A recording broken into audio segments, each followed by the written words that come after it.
Coming up on This Week in Radio Tech, we're talking to Paul Montoya. And do you know how long it takes for him to drive to all the transmitter sites he takes care of? It's like almost 30 hours worth of drive. It is 30 hours worth of driving. And there's a lot more. Winterizing your transmitter sites, getting ready and making sure you're prepared. Great advice coming up with Chris Tobin and Paul Montoya next on TWiRT. This Week in Radio Tech is brought to you by Broadcasters General Store with outstanding service, savings, and support. Online at bgs.cc. By Angry Audio. Audio problems disappear when you get angry at angryaudio.com.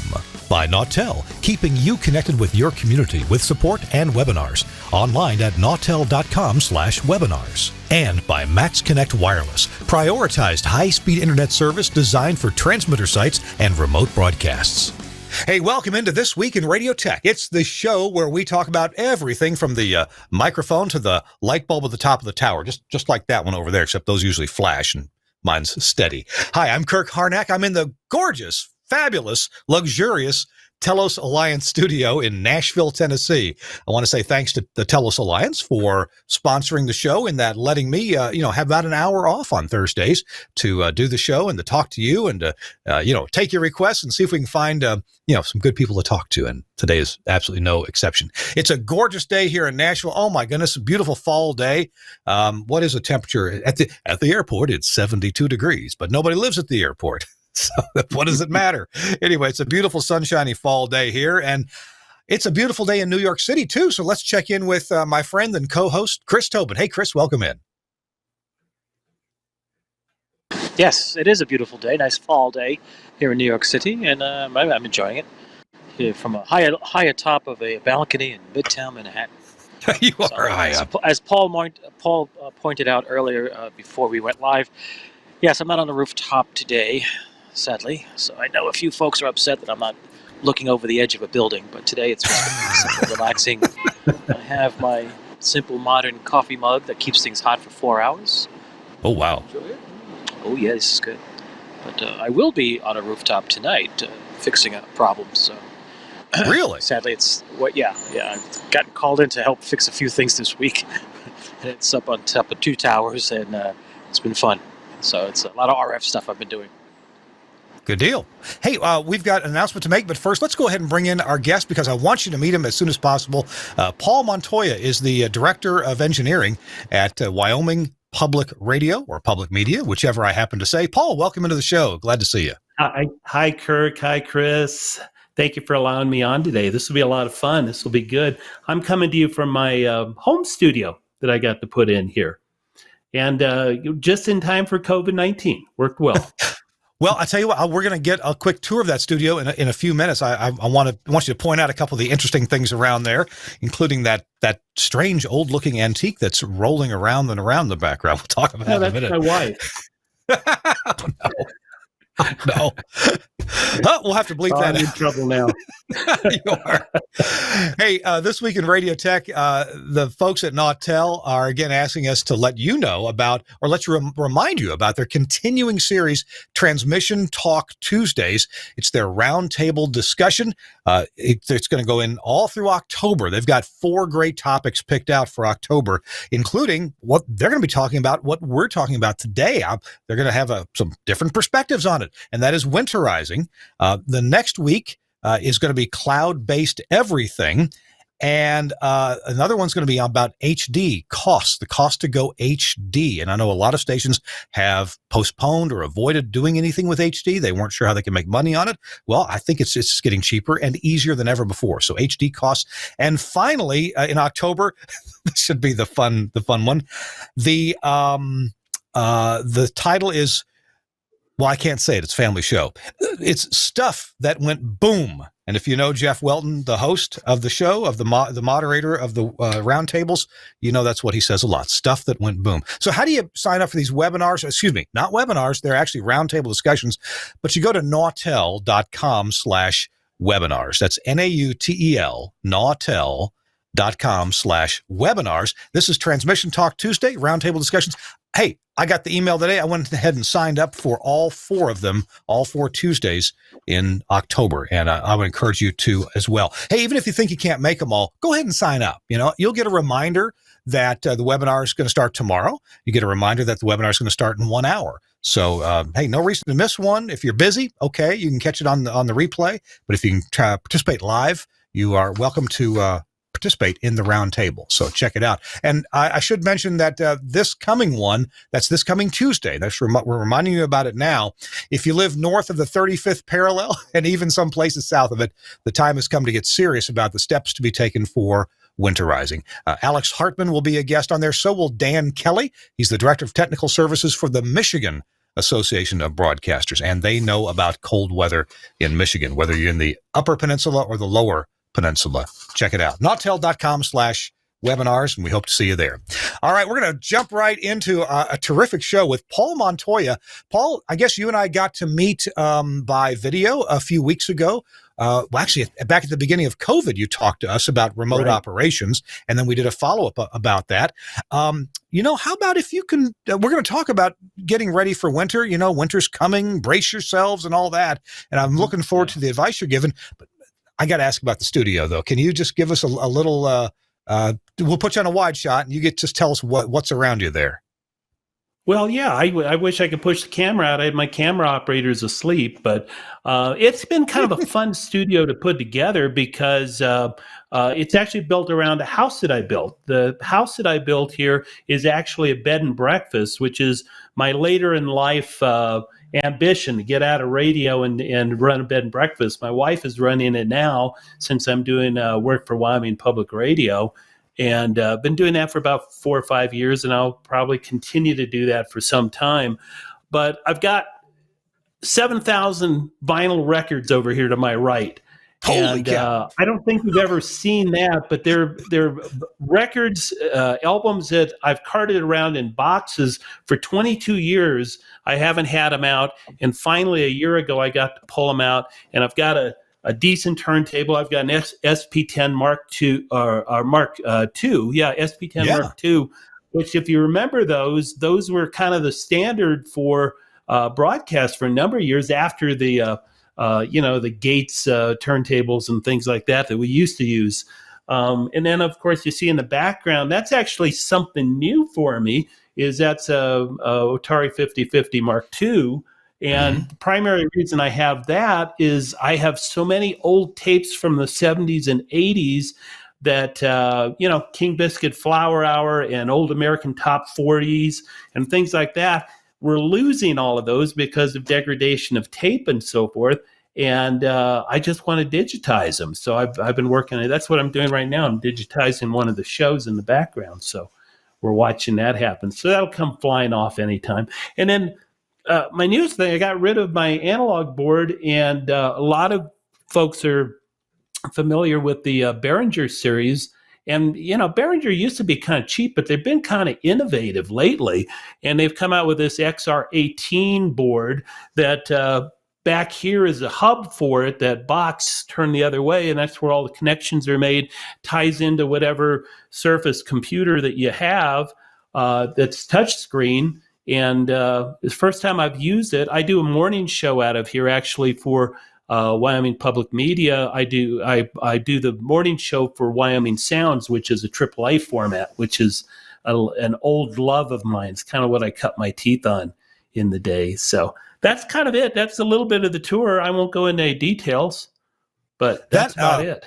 That Behringer is pretty interesting. I noticed that it's got what's called the XR18. It's got 18 inputs, but it's also got Ethernet. It's got Wi-Fi built in. It's got MIDI in and out. It's got USB. And then do you know what this, I'm not familiar with many Behringer products after having some disappointing products from them back 20 years ago. But like you said, things have gotten better now. But what is their Ultranet? What does that connector mean? Any idea? Their Ultranet is specifically, this board is great for what I do for production and on-air work, but it also is a good live board. And the Ultranet is essentially their monitoring system, their in-ear monitor system, essentially an Ethernet delivered monitoring system that you can use on stage. Of course, I don't really use that. We do actually have a stage here at the bed and breakfast, and we've done some outdoor concerts this summer, and I did get to use that for the first time live. And one of the nice deals is that not only does it tie into something like this, but I can use a tablet device and actually do live mixing like you see quite a bit. What was it? It was the 32 channel Behringer that I guess was real popular, mainly for live mixing. I can't remember what it was called. I think it might have been the X32, possibly. And you still see that at a lot of live venues and people doing their tablet mixing that way. Indeed. I've seen that quite a few times. In fact, we've had a guest on the show a few times. Shane Tovin has done mixing with that. Oh, and so is Chris Tarr. He's at the community station that he engineered for. He would sit way in the back and get that done. So that's cool. Great way to go nowadays. I want to ask you, you said that turntable, that's an SP10, which was the beefy one of the series, of the Technics series. And I want to ask Chris Tobin if he remembers this, or Paul, maybe you do. There was a rock station I worked for that bought some SP10s, and I was told that they were sold on them when the Technics sales guy came by, set up an SP10, and stood on it, stood up on the turntable and put it to the lowest speed. I guess that was 33 1/3, and have somebody push the start-stop button, and it spun him around. They didn't do it very long, but he said the motor here is so powerful and the thing is so beefy, it'll hold the weight of me anyway and let me go around. Well, Chris, did you ever hear about that? Or Paul? Well, I've heard stories. I have heard stories, but I've never tried it. I have two SP10s in our studios, and they do have, well, by design, the SP10s do have a very beefy direct drive motor, and you can feel it when you try to slip cue. Good luck if you don't have felt underneath the vinyl. But it's very, very, very robust machine. Yeah, absolutely. That's the people standing on a turntable, though. I've heard that with the old Gates. Oh, okay. Yeah. I was just going to say that, Chris, because the Gates turntables, if you remember, they normally came in a cabinet, and these were the old. What was the large? It was a 16-inch, the large platters they used to have. Yes, that they used to use for cutting. And I remember in high school, we actually had one at one of the high school radio stations that I helped with. And it literally had, it was a huge electric motor that was belt driven underneath it. And yes, we did use to stand on that and rotate people. I don't think you could do that with the Mark 10. I'd be real surprised. Did you want to break it? No, I don't want to try it. It will start in an eighth of a turn, which, anything less than a quarter of a turn was really important in the day when we were slip cueing records. And it does not, it's one of the, I think it's the only Technics turntable that doesn't come with a tone arm and stylus. It actually is just the turntable. You supply your own. I'm using an Audio-Technica tone arm on it. Yeah. Wow. Yeah. Remember the SP10 and maybe the SP15 didn't come with a tone arm either, but the SP25 certainly did. And then there's the 1200 series as well. Or maybe the 25 didn't either. Yeah, I had a station where I had 25s, and we used those wooden tone arms. I forget what brand that they were. Oh well. Hey, but we didn't come here to talk about tone arms. Let's move up to our topic. And our producer Suncast has a little syllabus for us because we're going to cover several important topics here. Suncast, if you could toss that syllabus up there. Today we're going to be learning about generators, fuel and maintenance, HVAC filters and maintenance, towers, guide, tensioning and lighting, the backup STL audio, transmitters for your backup and aux sites. The building itself, this is important because I've certainly come to buildings that were in bad shape. The vehicle needed to get to the sites, access, gates, locks, right-of-ways, and backup help. Now, you didn't need me to read all that to you, but I wanted you to know the things that we're going to be covering. And you know what I need to do? I probably ought to, let me take a picture of that so I can have that list handy. Here we go. Bam. How's that for high tech? All right. I'm going to have that list handy. So Paul, why don't we kind of jump right into it? And Suncast, if we're talking about something for which there is an appropriate picture, and I think there may be a generator picture, but if there's not, no problem. Just toss it on up there. Yeah. Okay. Well, Paul, let's kind of jump into it. And we don't have to go in the order that they're in. Start with whatever topic you like it. I guess, preface it by saying, why, Paul? Why are you qualified to talk to us about winterizing your transmitter site? Well, I'm probably not. There's probably people more qualified than me to talk about this, but I'm I've been doing radio now for 45 years. And like a lot of you out there, we've seen just about everything, I think. Most of my time has been in mountainous situations, a lot of times with cold winters, sometimes not. I worked in Las Vegas and Phoenix for a while, and we didn't have snow there. But what I would like to talk about today really isn't necessarily a lot of times something you do at winter. I tend to do that because that's a seasonal change when you're going to really be getting into some difficult situations. But anything on this list could apply toward what we used to call an annual inspection. And we kind of do it in when we do these, we do it in a circuit. We've essentially got 32 sites around our state for the network. And I know a lot of folks out there don't have near as many sites, but most of what we're going to be talking about really has to do with specific things we need to look at the site that sometimes we forget about because things just keep running. And a lot of the times, it's a situation that we don't have the personnel to do a lot of this. But if we can at least take a chance to once a year get to things and at least check them over, then they won't catch us off guard. And I think that's kind of really what we're talking about in this. What I put first on the list, Kirk and Chris, was something I know both of you really value, and that is generators. And sometimes the simplest thing is just remembering that we got to get it fueled up. I don't do my own maintenance. I'm not that great. I'm not a old wrench guy. I don't work on my own cars anymore and things like that. So I leave that up to a company to come in and do the servicing. But we got to make sure that it's scheduled and that it really gets done. Last thing we want is when we have that major power outage due to some type of storm, have it fail because it's out of fuel or because something didn't get changed, an air filter didn't get changed, and so forth. So, having that generator ready is really important.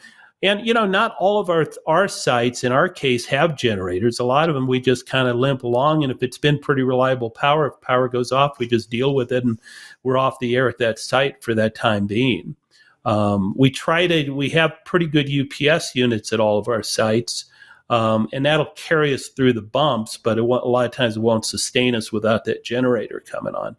Our primary sites in what we would consider larger cities, and you got to remember, biggest cities in Wyoming are about 80,000 people, so we're not talking huge cities but we'll try to keep generators at those type of sites. But I kind of think that's important. I don't know, Chris, do you have generators at most of your sites? Yes, actually, we have a generator in our studios, and next week we'll be doing our quarterly preventive maintenance checkout, load test, and everything else. At our transmitter facility, because we're in a building, the building does provide generator power for the broadcasters that are leasing space. So, both of my sites, every station I've worked at, we've always had a generator.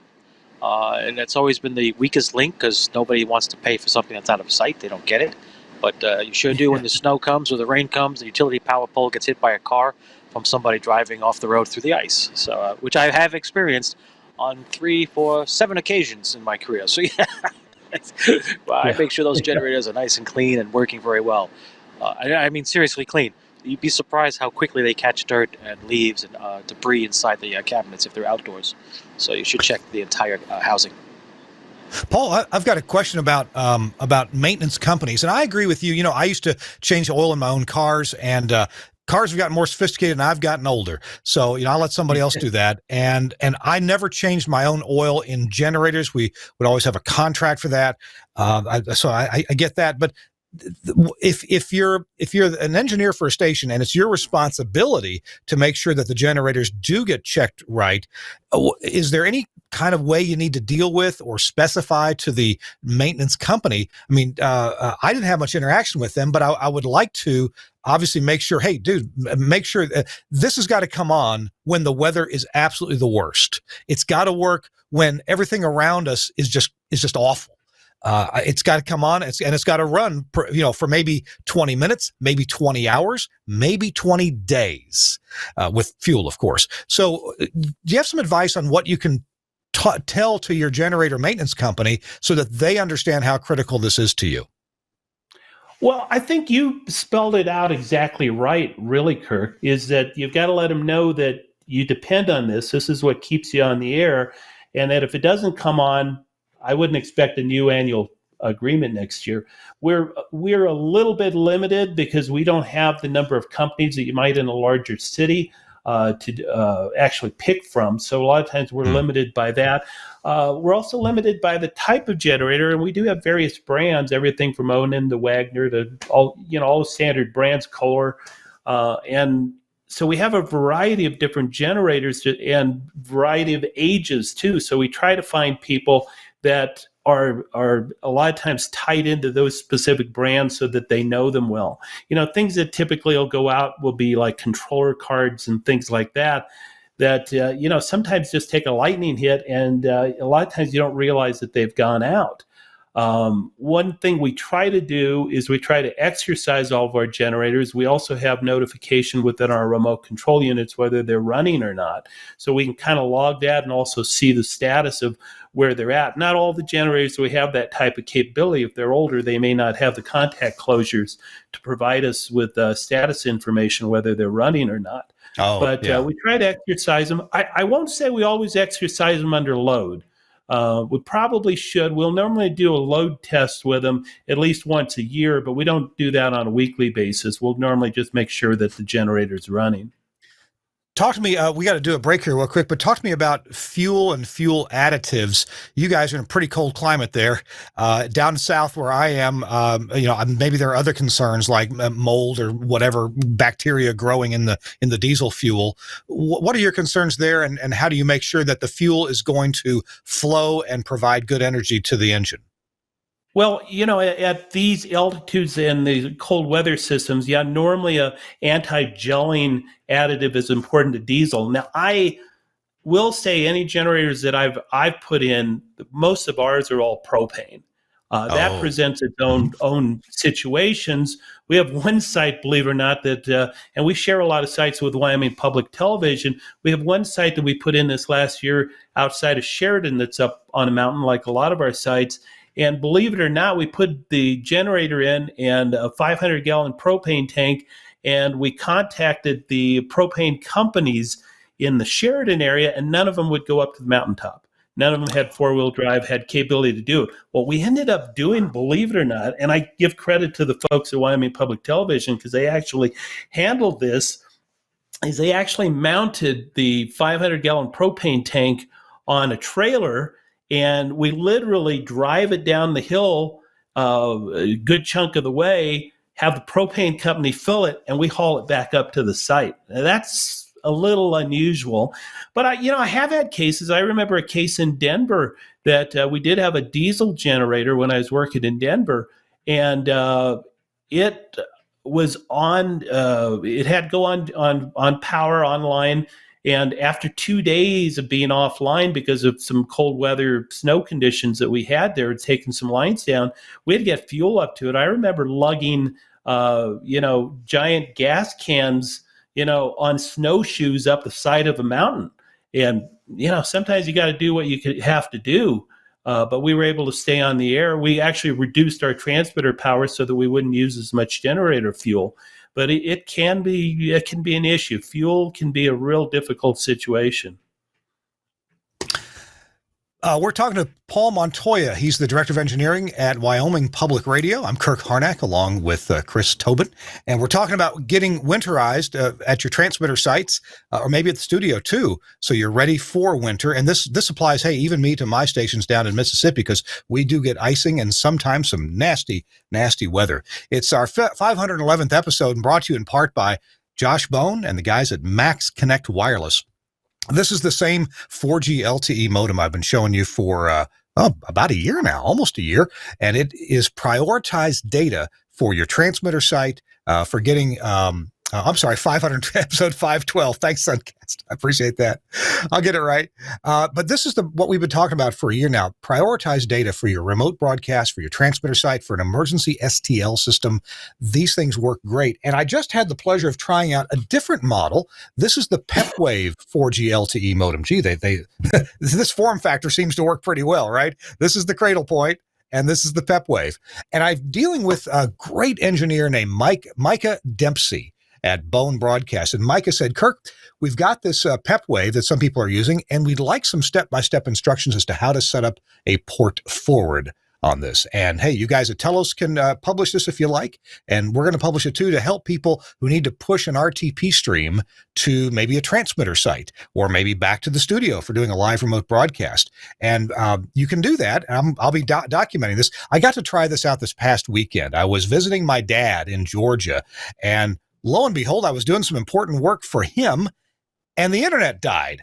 Now, the Wi-Fi didn't die, but the internet died, and I had nothing. I thought, what am I going to do? And my cell phone coverage there is just terrible. So I thought, wait a minute.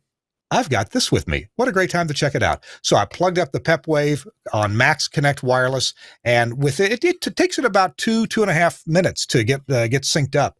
And once I did that, though, I had great data, and I know it's got a cap of of the bandwidth of how fast it runs, but I didn't notice anything. It just ran great for me. I got done, some banking and some other things for my dad, and got it taken care of. One of the extra cool things about all this Max Connect Wireless stuff is, I'm gonna cover it up here, is they have a fixed IP address for your service so that you can use it at the transmitter site to shoot RTP streams to that. Yeah, fixed IP address. Anything you need a fixed IP address for, you've got it with Max Connect Wireless. And your data has priority over everybody else's data, except for first responders. But you can, as Chris Tobin knows, you can be right next to a big stadium full of fans on their cell phones, and your data goes through just fine. Check it out, maxconnectwireless.com. Thanks a lot, Josh Bone and Micah Dempsey, for sponsoring This Week in Radio Tech. All right, it's Kirk Harnack and Chris Tobin, episode 512, and we're here with Paul Montoya. Paul, we got a big list of things to keep talking about. Kirk, I guess, Kirk, yeah.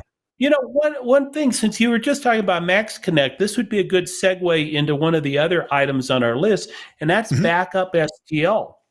Go ahead. We do a lot of our STL to most of our sites, since we've got a pretty large network, is through KU band satellite. Maybe we can put up the slide with the KU band satellite dish there. Oh yeah, that's quite a picture. Yeah, I'm sure. Suncast has to go punch it up and make it look pretty. So hang on. I hate to give him no notice. He probably wasn't ready for that. But sometimes things go wrong with KU band satellite, just like you would with 950 STL. You can see. Whoa, I'd say that's wrong. Yeah, we get a little bit of wind up here, so once in a while you might get something like that. It just, we've had 2 dishes this has happened to where the panel is just delaminated from the frame due to high wind just pounding on it. But when you lose that, we will normally fail over to IP. We have IP at all except one of our sites right now, and going to something like the Max Connect, like you're talking about, sometimes is a thing that really saves a day. And having that static IP address, you can't get that with, any type of standard cradle point. But when you're set up with the prioritized circuit and also a static IP like Max Connect provides, then you can actually tie directly into that site pretty easily with any audio that you want to feed. So we'll use all types of codec devices. Some of my favorite are some of the Telos Alliance boxes, but they'll work with a number of different things. And it's a great way to provide some type of backup STL, because you never know what's going to happen. And like I said, whether it's a 950 link or maybe you're using, do you remember equalized phone lines?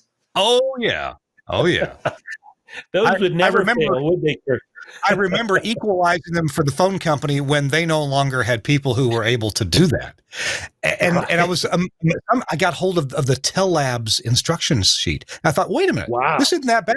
You set the level at 1 kilohertz, and then you set the level at 10 kilohertz, and you iterate those. And when you're done iterating those, it'll be right. And you know what? I think there was a little bump adjustment for like 30 hertz or 50 hertz. And you know what? It worked great. But you had to get a dry unloaded pair, didn't you? You had to make sure that they had unloaded the pair, and it had to be normally, what would they call them? Were they called, I think you could order in what was called a DC circuit. We used to use for the old dial-up remote controls, but you could also use those and equalize your own audio too.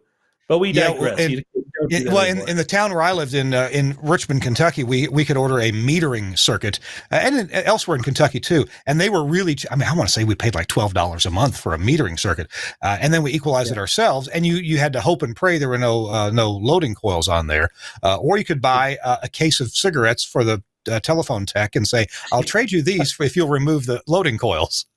Either that or a month's supply of beer. But we both digress. Whatever works. Whatever works. Let's see. So we talked about having backup there. Let's see. What's another topic we were looking at here? How about towers? That wind reminds me of tower issues. Yeah, and most of the towers, it's different. I mean, we don't have towers on buildings like you do, Chris. We have towers that we call mountains. And our tallest site we have is actually about 12,000 feet above average terrain. And up there, we have a short tower. I should have sent a picture of that. We have a tower that's maybe 50 feet or so, and a 3-bay antenna up on it. And it may have a short set of guys, or it might be freestanding. But I think sometimes we forget the maintenance now that we used to always do on towers, especially guide towers. I'm just kind of curious to see how often people are doing guide tensioning when you've got a 300-foot, a 500-foot tower, maybe multiple layers. That lighting that goes on is required on the towers. Are we really checking that, checking connections? I mean, these are things that a lot of times we won't do and we'll contract out to do. But I think sometimes tower maintenance is an afterthought. Here in Wyoming, we've got a lot of towers, like I said, up on mountains, and they may only be 100 feet high. But I would say in the last 3 years, I've known of 3 different towers that have gone down in a good windstorm. I would dare say that most of that was just due to maybe guy wires not being checked and tensioned properly, or checking guy anchors. But they do come down, and it's something we got to look at. And that's even beyond any of the icing conditions that sometimes we get. We don't get as much icing here in Wyoming, but our neighbors in South Dakota and Nebraska, they'll have 1,400-foot, 1,600-foot towers come down just due to ice. A lot of times there's not much you can do about that, but the tensioning part of it, and even just checking hardware on towers, the bolts, are they all tight? Are they all there? How many towers have we gone up or seen that we're missing bolts because they vibrated out over time? So there's a lot we really have to look at. And I know, again, it's a factor sometimes of time and personnel. But if we don't want to be caught by surprise, it's something we have to do, really. Maybe Chris can add to this too, but I was thinking that most of the issues that I've seen or that have happened to towers that I wouldn't say I'm responsible for in our company, I'm kind of not responsible for them, but the problems that I've seen with towers, at least in the South, have been mostly solvable at ground level. Because I was about to mention, well, an engineer can only check so much stuff at ground level. You got to hire a tower crew to check stuff up high. But I'm thinking we've had a number of failures, mishaps, things going wrong that could have been prevented by good ground inspection. Guy anchor points that have weeds or tree trunks growing up around them or have become waterlogged, and now maybe the anchor point itself is sitting in water. And by the way, concrete will float in water. So if you've got a guy anchor point that used to be dry and now it's surrounded by water, look out. You may have a real problem there. Rusted guy wires. And the other thing to note is that if you've got any electric stuff outside, like a tower light flasher or the sunset relay, the dawn to dusk, dusk to dawn relay, those are outside where the temperature changes every day. In fact, it's called diurnal heating or cooling. And so you've got, compression connections with the wires coming in every single day. You're going to warm up. Hey, if it's hot outside, it may be 120 degrees inside that box. And then at night, it may go down to 65 or 70. And then during the winter, it may get up to 40 and go down to 10 degrees. And this every single day of warming, cooling. And that's no good for a screw against an electrical wire. Chris, I want to see if you got any thoughts about that too. Most of your stuff I would think is indoors, but maybe I'm wrong. Well, my current tower situation is I don't own it. We're on a building, but they do inspect it every year. They have a tower company come in. They go up from top to bottom, look for the galvanizing bolts, all kinds of things, loose cable connections. We've got several broadcasters up there with huge, large transmission lines. It's both TV and radio. But in my career, in the time I've worked at places where we did own the towers, own the property, we would make it a regular yearly inspection for a crew to come in, just a physical inspection. It's a two-person crew, up and down. But monthly, we would check at the tower site itself, and guy anchors, the guy wires, the fences around the guy anchors, which is very important for safety, for all kinds of things, insurance, everything else, FCC requirements. You could tell if you're smart about it. You take pictures, you keep in a binder at the transmitter site, and you refer to them and look at the condition. What I used to do is spray paint a line, like a water line, on the anchor along the grass, or the dirt, the soil. And if there is any heaving, freezing, there's a name for it, I got it wrong. But wintertime, the expansion, contraction of the soil, and you can check to see if any changes are taking place. It's just a quick inspection. If you do it right and you're smart about it, it should take you one morning or an afternoon, not a full day, not 3 days out at the transmitter site. You go in, you look around, boop, boop, boop, key points, you're done. That's how it works. If you see water stains, noticing water stains in your building, you should start looking around as to why. Concrete's real good about showing that off real fast. Same is true for your generator. It's generated on a concrete slab. Is it high above a floodplain? Is the concrete slab maybe only 6 inches above the soil line? Are there any cracks at the edges and the corners where the weight, when the generator starts, it vibrates and creates a crack? Because what happens then is during the cold season, that water migrates in, expands during freezing, cracks it even more, contracts, expands, and before you know it, chunks of concrete are falling from beneath your generator, or maybe even your building frame. But these are little things you don't notice if you're not doing it once a month. Now, if you have the luxury of doing it twice a month, it's better. But once a month, you can easily catch things in advance. But nothing replaces a physical tower inspection. I got to do that yearly, minimum yearly. You're right. That's important. I mean, that's important for pragmatic business policy. Because when you think about it, for insurance reasons, if heaven forbid something should happen, the first question that comes out is, when was the last time the structure was inspected? Yeah. And if you can't say within 12 months, you're going to have an interesting conversation with a few people, both at City Hall, your attorney's office, your insurance company, the board of directors. There's a lot of things. So it's worth it. And really one thing we invested in... It's your money. One thing we invested in a few years ago that's really helpful, we use it probably more for inspecting a lot of times the FM antennas, but we invested in a drone.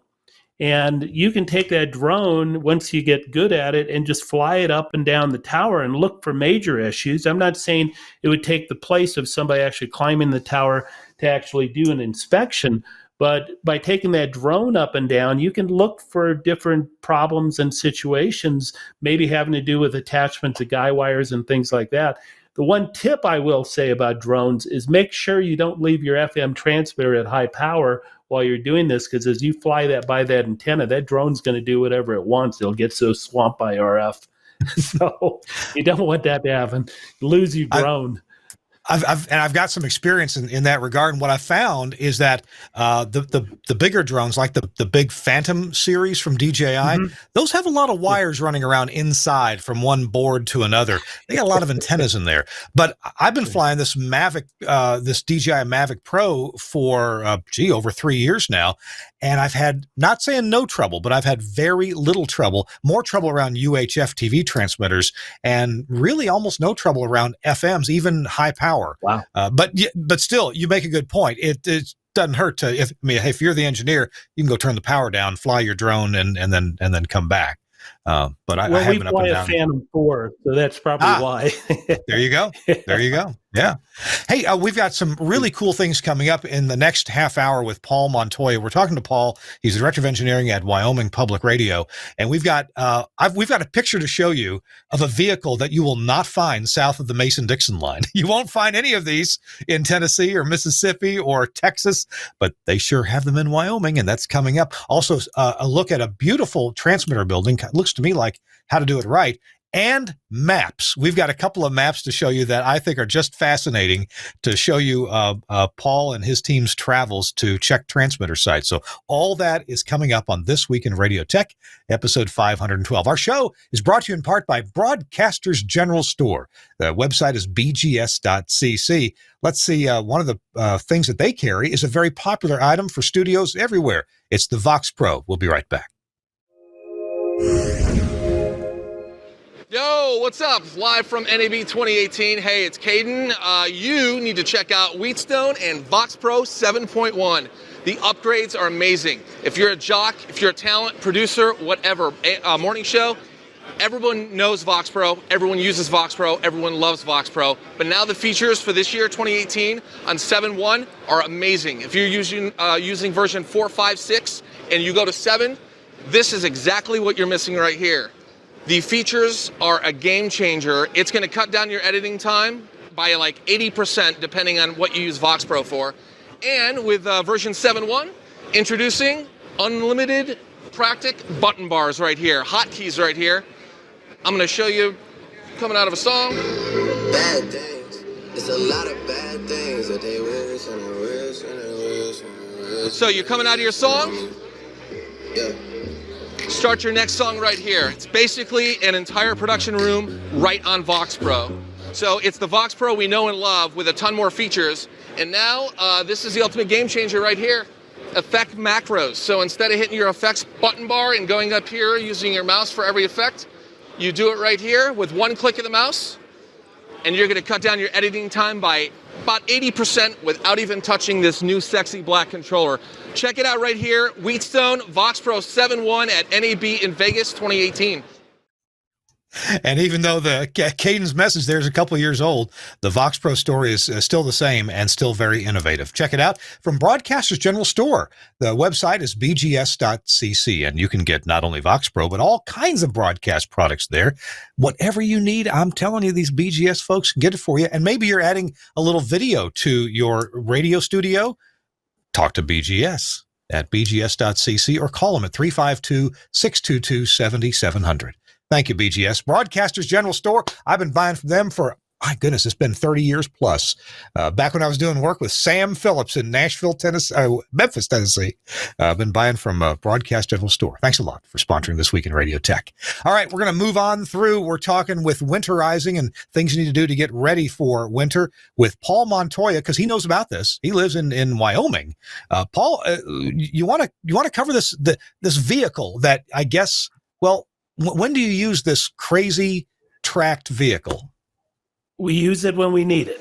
There's, believe it or not, we'll bring up the slide here of the track vehicle, but yeah, essentially it's a 4x4 that it's actually a larger 4x4 that seats 4 people, or a lot of times it's 1 or 2 people with a lot of equipment in the back seat.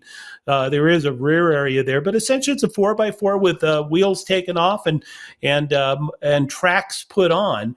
It's a fairly complicated system to take wheels off and put the tracks on. So we normally leave the tracks on year round. It's not like we use it for a 4-wheeler during the summer.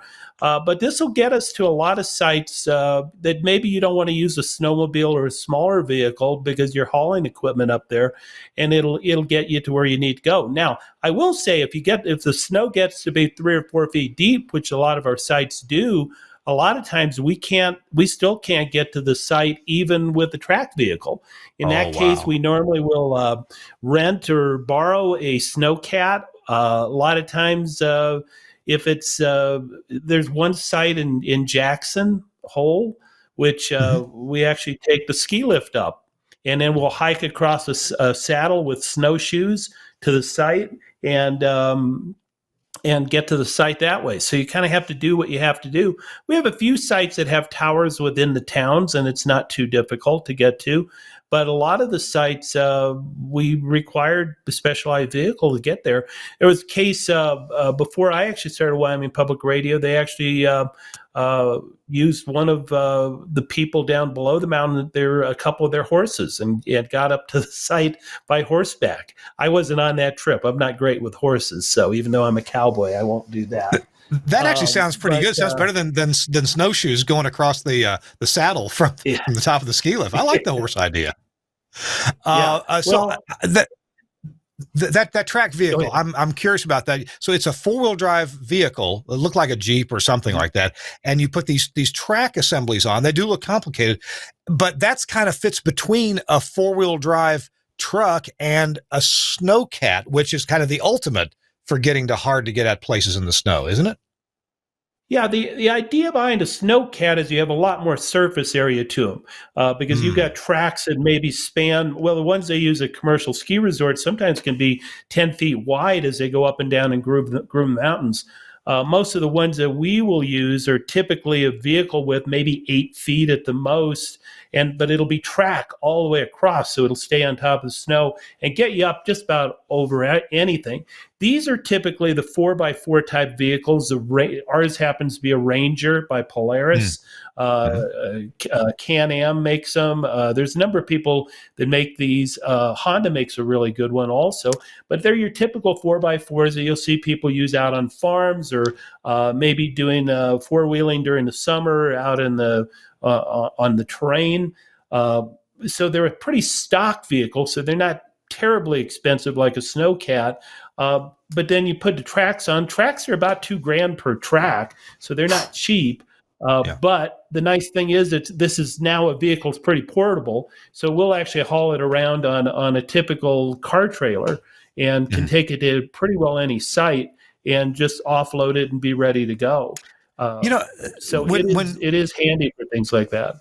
When Chris goes to a transmitter site in New York, he's got credentials. He's got to have his stuff together. When I go to a transmitter site in Mississippi, I mean, okay, if we forget the key, it's not a big deal. We just drive back to the town and get to the radio station and get the key. It's not that big a deal. But if you're going to take a snowcat or a track vehicle or even your 4-wheel drive up some windy mountains, you got to be prepared. You got to have everything. Do you use a checklist, or do you know what's got to be checked, what's got to be fixed? Hey, last time we were there, the dehydrator was looking bad, or whatever it might be, or there was an amplifier pallet on the transmitter that was looking shaky. We need to take a new one up there. I mean, how do you workflow plan your day, your activity at a site? And how do you do that safely, knowing how much you can do? Can you stay until it gets dark, or do you need to come down before the sun goes down? Kind of what's your plan for going to a site that's really tough to get to? Well, like you said, a checklist is really important. A lot of times also the monitoring of the site is important. You want to have an inkling of what's going on. We use the Inovonics 635 monitors at most of our sites, which are great because, we have sites that are 400 miles away, so we can't listen to the signal off the air. By having something like the Inovonics device, we can actually monitor off the air, even the HD signals. 12 of our sites have HD and HD2 and HD3 at them. So you want to kind of figure out what's going on before you head out. Typically, at a minimum, we try to take a spare of something up. A lot of times we figure we're not going to be able to work on it right there. We're fortunate in our particular network because we have no tube transmitters left anymore. So a lot of it is modules. A lot of it is, spare parts that way that we know we're going to be able to swap out. The good thing about most of the high-power solid-state transmitters is even if you have a failure, it might just be a module or a power supply. Very seldom does the whole, at least in our experience, has the whole transmitter gone down. If we do have a transmitter go down, we will take spare transmitters. I mean, nowadays in a fairly small package, you can take a 3.5 kilowatt transmitter up with you.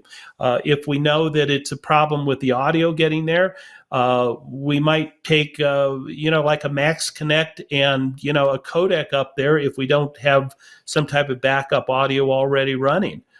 So from that standpoint, we try to take what we have, but I do have kits put together, and all of the crew really does, where there's a certain amount of cables and interfaces, of course, tools. Not as much test equipment anymore. It's funny because a lot of the test equipment we've taken in the past has been replaced by these guys. These, smartphones have so much capability in them now. I mean, this is for another topic sometime, but we do a lot of satellite dish alignment with all the KU dishes and so forth that we have at the sites. On this, I now have my dish alignment software. I have my inclinometer, and I have my compass. So I no longer have to take those items in a separate box if I know I'm going to have to align a dish. So it's an amazing time we're living in because, I mean, most of us, Chris and Kirk, you're old enough to remember the days where you were hauling oscilloscopes and spectrum analyzers up. Now, between a laptop and a cell phone, we have a lot of the test equipment that we need to take to sites anymore. But yeah, you do have to be ready and be ready for anything. You were asking about how late you typically would work.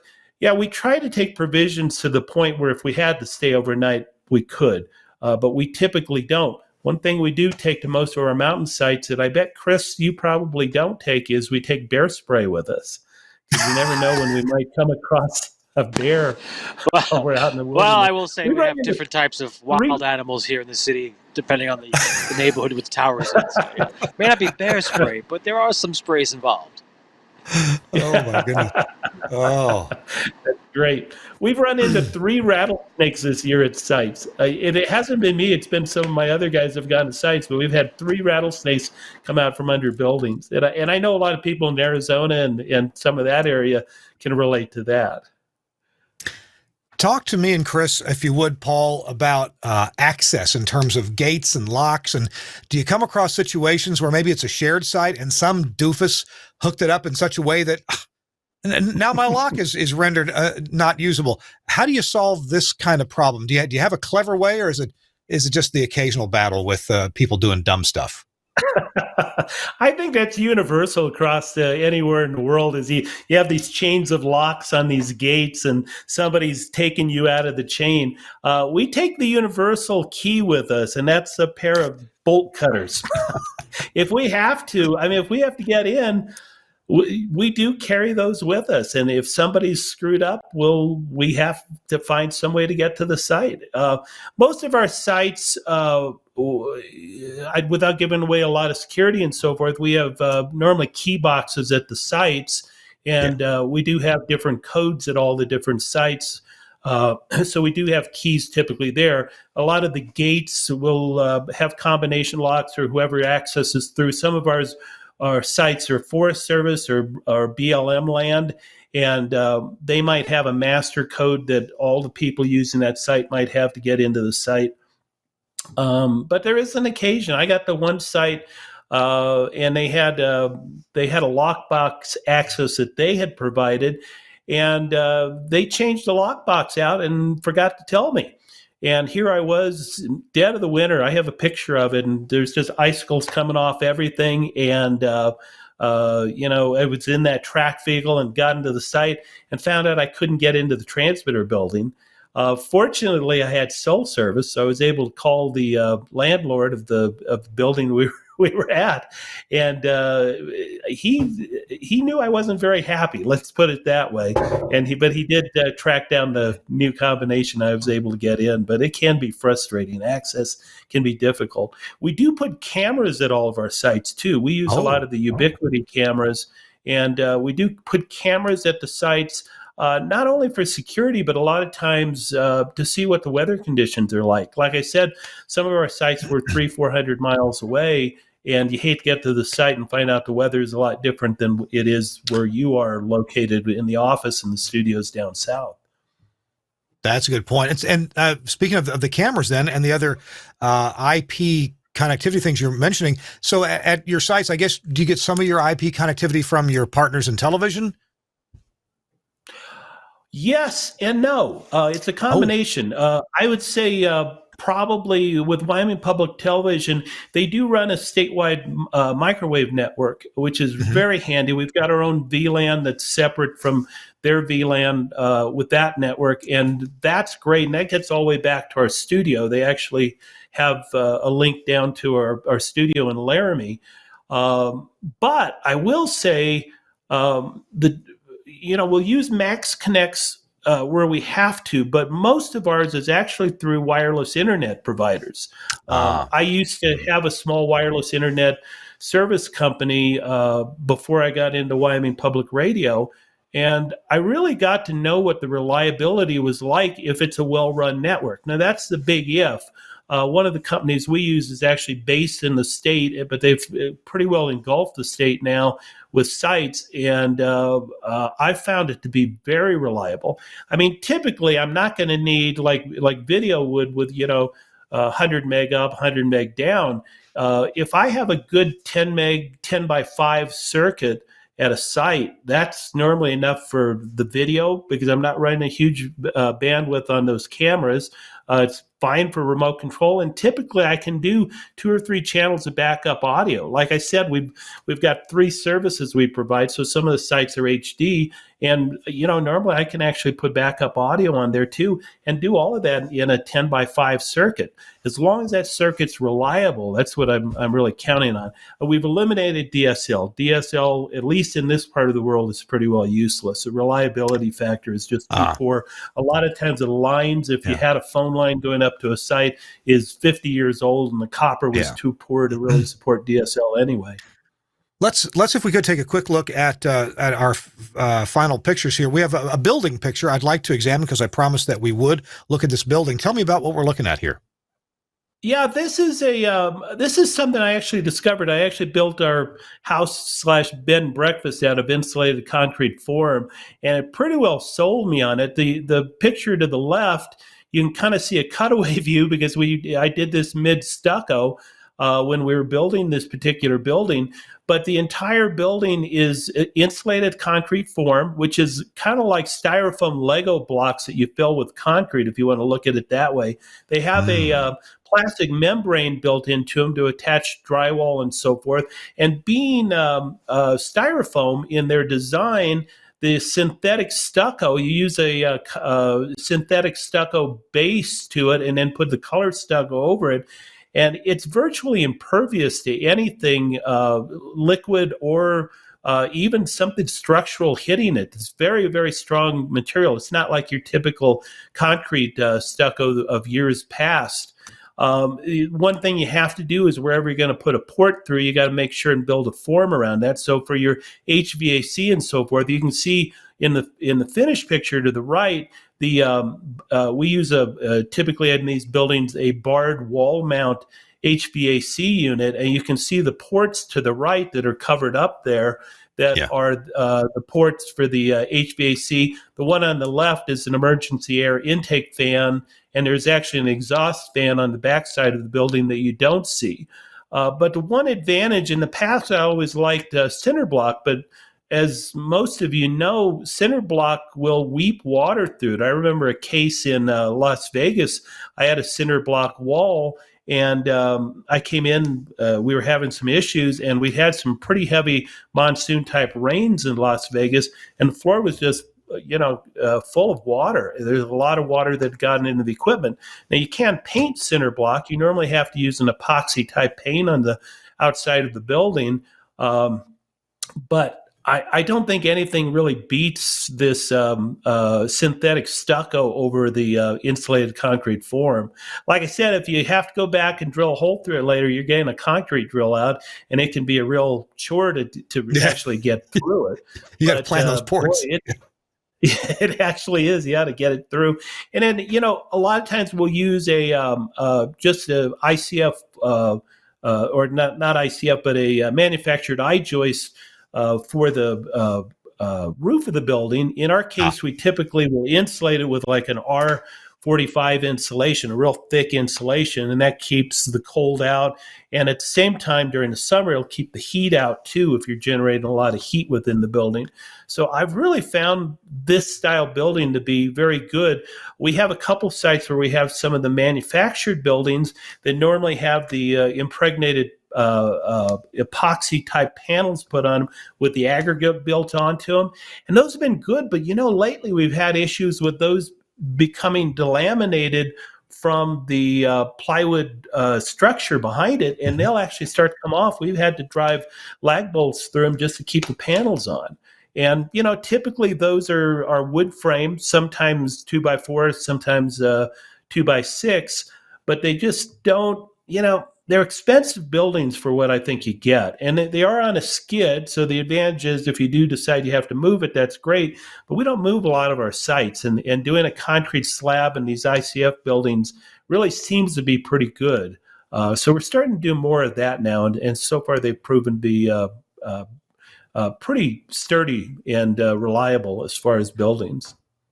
We're just running short on time. Let's take a quick look at one of these maps, Paul, and you can kind of tell me what are we looking at here with this map? There's Laramie in the bottom right, along with Cheyenne. That's the route I'm going to take next week. I'm going to be doing the Eastern Tour, and it's what does it say there? It's about probably 1,100 mile trip, I believe. So I'll take a week and then hit all of those sites, and then we have the Western Tour, which is the other map. And we essentially do the same type of routing through the western part of the state, but we're hitting a number of cities as we go through there. So now I've seen a map of the subways that Chris takes. There's the western. Wow, look at that!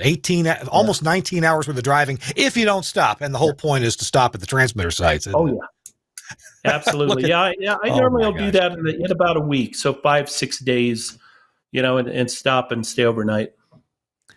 Chris, that map, I'm not saying it scares me, but wow, that's a lot of driving. A little bit different than the New York City subway system, isn't it? Well, yes. But there have been days where the time it gets go from one point to another could be an hour, maybe two. It could feel like it's more. So it could feel like during the summer, it's very warm. So yeah. But the view is much nicer, I'm sure, in Laramie than it is here in the Bowery Station or Green. Yeah. Greenpoint. Yeah, I think Laramie was better. Sheridan even. Yeah, that's right. Hey, you guys will have to make it out sometime and take the tour with me. Chris and Kirk, you'll have to take a week off and we'll go see some sites that you won't believe.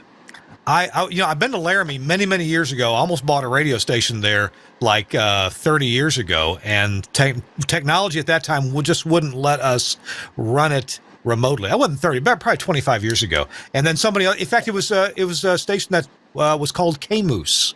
Do you know K-Moose? Oh, yeah. Yeah, I almost bought K-Moose. That was in Cheyenne. Cheyenne, I believe. No, well, maybe they moved the moniker, because this was definitely in Laramie. It could be. Yeah. When we moved there in the mid '90s, it was K-Moose in Cheyenne. Ah, okay. Okay, well, maybe they moved it not long after we looked at by. Anyway, technology wouldn't let us do it just yet. Hey, we got a quick message, and then Paul, once again, I've been rude. I forgot to advise our guests that we'd like to get a tip of the week from you. And we didn't get to cover quite all of our topics, so I think you can probably come up with a good tip of the week for us in just a minute. This week in Radio Tech, our 512th episode, it's Kirk Harnack and Chris Tobin. We're talking to Paul Montoya, the Director of Engineering at Wyoming Public Radio. And our show is brought to you in part by Angry Audio. And don't get mad, get angry. And if you've got a studio, and so many of us are working from home, you need to get a telephone hybrid or hybrid type behavior at your home studio. I'm telling you, this is the bee's knees and the cat's meow. It's the Bluetooth audio gadget from Angry Audio, because this will connect right up to your cell phone. You connect this to your cell phone, you get two-way audio. Here, you look at the backside of this, into and out of here with these professional connectors. You've got AES connectivity for coming out, and you've also got analog connectivity. So whatever you need to hook up to, it's stereo. So if you want to play stereo music out of your smartphone, comes right out of here and goes into your console. If you want to do phone calls, of course, those are mono, and they use a low latency mode there. This is just really so cool for getting hybrid type action. You can get callers on your audio console, on your podcast, on your radio show. And hey, you know what? Check this out. If you are using an app that gives you better audio quality than the public switch telephone network, let's say you use Facebook Messenger or Skype, or any kind of app that gives, or WhatsApp, and you want to do a call with one of those apps, or even FaceTime, the audio is better on those apps than it would be over the public switch telephone network. Well, that same high quality audio goes right into your audio console at your home office or at your home studio, even, back at the radio station, if you ever get to go back there. So I want you to check this thing out. It costs less than you might think. I was surprised at the price of this thing. It is definitely less than you might think. Go to angryaudio.com on the web. It's the astonishing new Bluetooth audio gadget. So much better than taping your phone to the microphone. Oh my gosh. And so much better than the speakerphone. Thanks a lot, Angry Audio, for sponsoring This Week in Radio Tech, and I highly recommend this device. You're really going to love it. I've heard from a number of people who say that they bought one, they're using it, and it's working just really well for them. All right, Paul, I'm going to put you on the spot and see if you can give us a tip of the week. Can you tell us what we should walk away with? Yeah. Well, my tip would be probably something that's fits well with the whole mountain cowboy experience. And it's an old saying that I heard years ago. Maybe it was John Wayne that said it. But keep your powder dry. And, it naturally refers to when people are using powdered rifles, if the powder was wet, it wouldn't fire. And it's kind of something that I don't have to tell a lot of you, because I know everybody kind of does this automatically if you're a broadcast engineer. But a lot of times if I've got windshield time, a lot of times driving that route that we were looking at there, or in the shower, who knows, whatever your best time is, try to anticipate things that can go wrong. And it's not always easy, but the longer you do it, the more you can kind of tend to anticipate. And I think it fits in well with what we were talking about this week, Kirk and Chris, in that, a part of it is just preparation and being ready. And I think that's what broadcast engineering is really about. It's about being ready for the things that do go wrong. That is a great point. It sure is. And Chris, I know when you're headed to a transmitter site or even to a studio where there's trouble and you have an idea of what the trouble is, you get to think about what you're going to do when you get there. Chris, do you have that tip or any other tip for us today? Well, since we were talking about generators and business continuity, one thing to remember, if you're doing generator maintenance, it's one thing to check oil, radiator fluids, the housing. But you know what you have to check, the most important thing? How is it performing under a load? Measure the current, measure the voltage, measure the time it takes to spin up to proper speed to get the proper voltage. These are things you need to verify, because a lot of times we forget that we start plugging things into an outlet in your studio or complex and forget that, that's the generator circuit. And we've got 6 refrigerators plugged into that as well, and other things going on. But right now it's on utility power. Switches to generator, and guess what? That generator now starts coughing up very little voltage. Check it out. I've been in that situation where I worked at a facility. Nobody paid attention to the orange outlets that were generator only. Generator circuits. And when we went to generator one day for a load test, wow, we blew 2 breakers. The governor stopped. The generator went into alarm, and the generator technician was like, "Wow, that's interesting. I've never seen that before." We overloaded the generator. We were asking for more than it can deliver. Yeah. And think about it. You're asking for more than it can deliver from a dead stop rotating motor to when it spins up and then switches. It's that inrush current. We were lucky we didn't blow out anything else. So generator maintenance is not just making sure it turns automatically, fluids are right, but check the voltage and what it's doing. And you'll be surprised that you're not at, say, 50% capacity, opposed to 90%, which then you're in trouble. So look for that. That's my tip, along with keeping your powder dry, and don't forget your burning daylight if that's the case. Yeah, burning daylight, powder dry, indeed. I wish we could keep on talking, guys. We have got to go. It's time for us to draw this program to a close. Paul Montoya, I want to thank you for being here, and I'd like you, if any of us do get to Laramie, what's the name of the bed and breakfast that we ought to stay at? Well, yeah, we're just on the west side of Laramie, up in the mountains of Laramie Range. It's called Vista de la Luna. Being a Montoya, I appreciate the view of the moon. Vista de la Luna. Vista de la Luna. I'm sure there's a website. We'll put that in our show notes. And anybody, you engineers going to Laramie, hey, you're going to have a good time at Vista de la Luna, especially if Paul will spend some time with you, with a cup of coffee over breakfast, or maybe a strong drink at the fireplace in the evening. So, absolutely. Thanks for having me, Kirk. It's great to have you with us. Chris Tobin. Chris Tobin, thank you for, hey, and Paul, your tape's about to run out. Look. I know. I got to go get it. Chris Tobin, thank you for being here as well, too. We appreciate you. You're welcome, Kirk. And thank you, Suncast, for producing the show This Week in Radio Tech. Thanks also to Andrew Zarian, the founder of the GFQ Network, home of lots of fine podcasts. And I really want to appreciate, are you watching this on YouTube, please click the like and subscribe to the This Week in Radio Tech channel. That does help the algorithm. If you want to make a comment, post a comment in the comment section. We appreciate that too. That would be just great. You can always send us a message also at the website, thisweekinradiotech.com. I do get those, and sometimes we even answer them. So actually almost all the time I do. So thanks a lot. Tell your friends, tell your neighbors, and tell the sponsors of the show that you enjoy our show. That's a really big helpful thing. Thanks a lot. All right, we got to go. We'll see you next week on This Week in Radio Tech. Bye-bye.